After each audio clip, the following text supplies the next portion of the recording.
on football games, when they catch the players coming off the field at halftime, they don't talk about anything. They can't remember. They're just blah, blah, blah, they're not saying anything important. And when they are, they really have to be prompted by the sideline reporter to even have a clue what to say. Now, why is that important? Well, it's important because, and I'm using a cliche here, the zone, a state of flow, so to speak, is the absence of being in the body. We are not the body. We are the absence of I am the body. I am freedom. I am passion. I am purpose.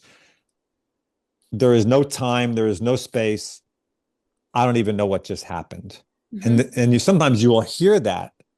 Well, what do you feel now that you won the US Open? How do you, I can't put words to it. I don't even know what just happened because they're not there. So when that sports psychologist kept giving me all these tools and techniques to do, there was a disconnect between my experience of a player when I was at my best. Not only was I not thinking, I wasn't even the doer. Things were just happening. So why are you giving me all these things to bring me back into this limited and lacking body? Right. Didn't make sense to me. I didn't quite know what didn't make sense to me then, but I know it at least better now. I'm still exploring, of course.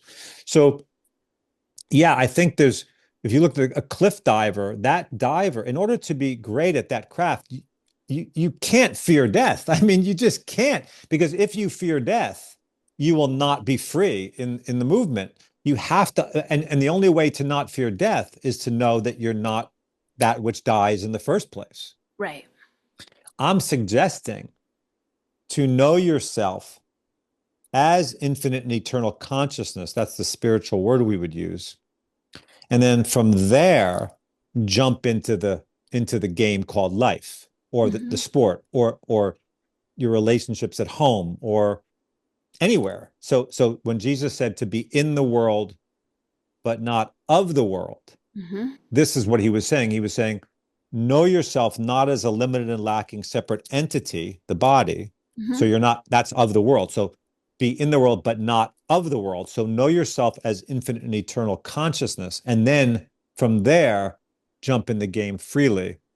So I didn't realize that that's what he meant until I discovered that on my own. And I'm like, oh my God, that's what Jesus meant when he said that.